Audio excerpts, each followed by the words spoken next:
Okay, friends, so I told myself that if I'm going to record these videos, I'm going to be recording them while I'm doing my daily life.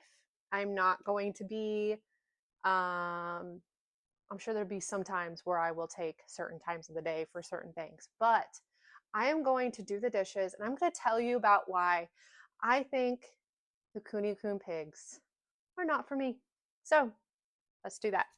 So when I first got into kunes and when I started looking about kunes, I was one overwhelmed with how cute they were.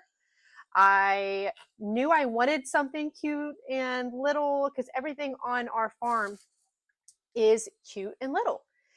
And so they were a perfect fit for that. I just wasn't aware of how much cute and little means fast and hard to catch, fast, and they get into spots where they shouldn't so easily, so they can easily slide under places that they should not be sliding under. Okay, so we've had a lot of hardships with these kunes. Matt, you don't want to talk to Matt Simon about kunes. He will tell you they are of the devil. He does not want anything to do with the kune ever again in his life. I have talked with people that are obsessed with kunes, and I mean, for good reason. I mean, they're adorable and cute, and I mean, who wouldn't want adorable, cute, small pig? So they're great, but not for us. So when I first originally got pigs, I wanted them to do a couple, anything that, okay, first I should start. Anything that I have on my farm, it's here for a reason. It's not here because, I don't know. I should say most of my animals are here for a reason. I have one pet, full blown pet. She ain't going nowhere, and her name's Bambi. And she is a Southdown baby doll sheep, and I love her. I love her personality.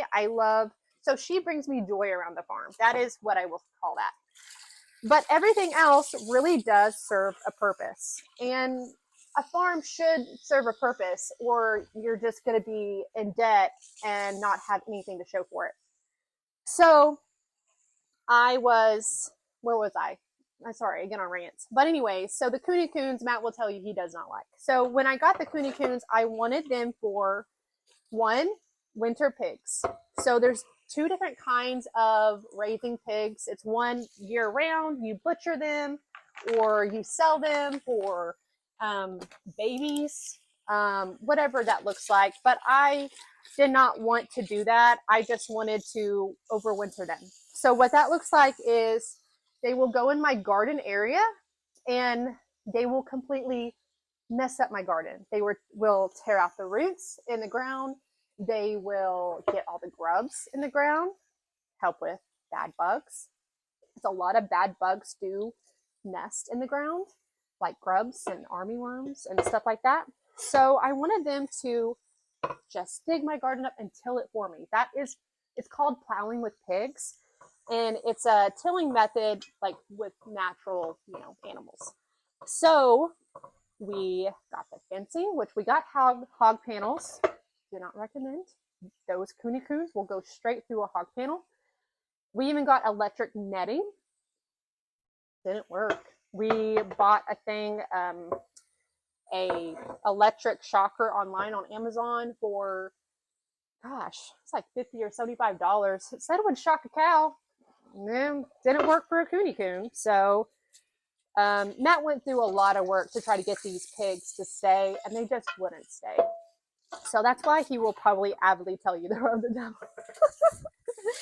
I will say Bambi foreshadowed this whole thing because the minute those pigs stepped in her pasture area, she was very upset. She had underlining understanding that these things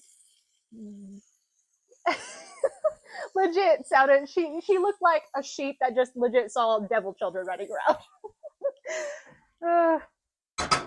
So, Bambi totally, saw that coming. So anyways, we are totally getting rid of the kunes because they did not stay where we wanted to stay. You get the gist. So we are going to catch them today. We're going to rehome them with a wonderful family that is hopefully has better fencing than we do. And I'm trying to think of what else I missed. So if you're just wanting like a cute little pig that you have good fencing, I've talked to many women that are like, my pig had acres and acres and they still got out. To me, that is not what peace means on my farm. I want to have a peaceful farm. If I don't have a peaceful farm, then why the heck do I have a farm? Because I don't want to be miserable my whole life. So, and that's the funny thing about our farm LLC is not actually named What the Heck Farm, but the running joke around the house is we're always saying what the heck around here, like what's going to go on. We don't ever know what's going on around here, it seems like, or something is happening that we're like, why today? So that's the joke for us. But let me see if I can think of anything else about Kune related. You're wanting a miniature pig, and I do hear that it is breed specific. So some Kunes, hereditary, like they don't want to get out as much because maybe their parents didn't get out as much. So they were just bred to not really escape as much.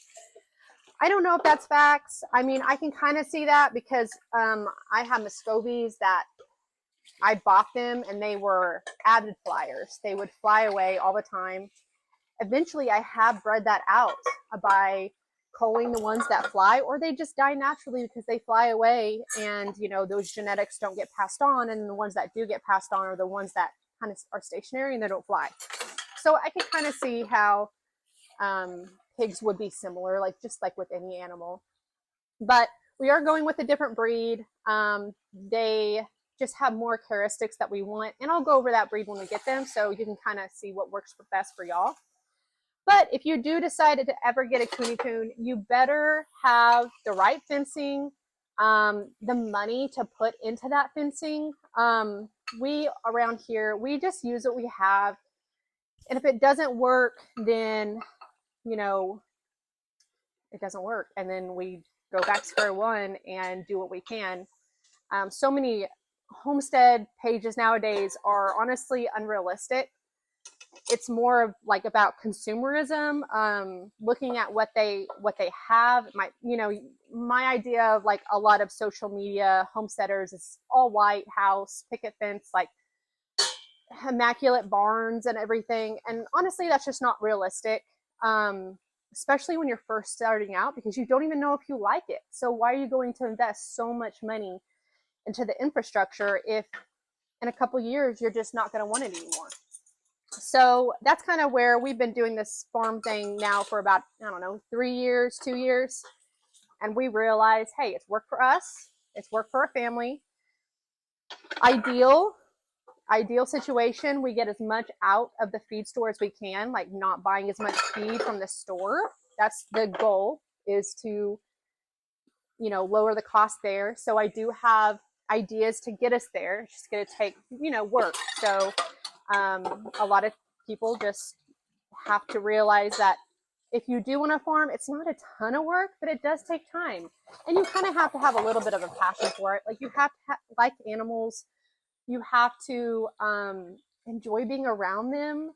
You have to want to do better. And yeah, so if you have to be in that right mindset, or you'll be like, why am I doing this? Because it doesn't make financial sense a lot of the time, but we also have to reshape our minds that what is not financial sense, we're learning skills, we're learning trades, we're learning things that are valuable that we can then pass down to our kids or pass down to our neighbors, because they might want to know how to do something. I've had multiple people reach out and say, hey, can you teach me how to process a rabbit? And now I can say, yeah, I actually can. I can help you process a rabbit because I did it scared. I did it uneducated. I never went to school about this stuff. It's just something that I feel like, I don't know, God has put on my heart as a passion to try to learn new things and to teach my kids. It only takes a couple generations to get away from learning how to can our food, learning how to just do basic things. It just took a generation, maybe 2 generations. So I want to instill that back into our generational line, if that makes sense. So yeah, so I hope that was helpful about all the kunes, where we are in life. And let me know if you like this style of doing things. I hope it wasn't too loud in the background, the water. I don't know. I'm just recording this first time. But I'm looking forward to sharing more things. We're going to do some recipes. We're going to do some bread. Every woman and man should know how to just bake bread off of memory, off of basic ingredients, just so you can know how to make bread if you need to make bread in a case scenario where you're like, I need food. I'm going to bake some bread over the fire in a gas oven, if you have propane on your land. So just things to be mindful of, not in a doomsday way, but just like, hey, if something was to happen, I've got this notch under my belt and we can get it done and move forward and help other people, because that's something that I'm passionate about. God never said, hey, get all this knowledge and keep it to yourself and screw those other people that, didn't take those steps. Like, no, we can, as a body, as helpers, as neighbors, come together and help each other. That's why I'm always of the opinion of self-sustainable is only self-sustainable for a little while. Like, you're going to have to depend on other people to get you places of safety, of whatever that looks like, or even just, community. Like, we have to be able to be willing to say, actually, no, I'm not self-sustainable and I do need you and I do need help. And asking for help is a really great place to be, because you realize you could grow, and it's all about growth, right? So anyways, okay, this is Katie. Hi, my name's Katie, if I didn't actually introduce myself. But we are from What the Heck Farm, and we are going to help hopefully equip y'all with some knowledge, with some fun tidbits of our life, what it looks like, and it's just all fun and games. It's all fun. We're just learning, we're living, and we're growing with each other. And I think that's all what it's all about. So, okay, see ya.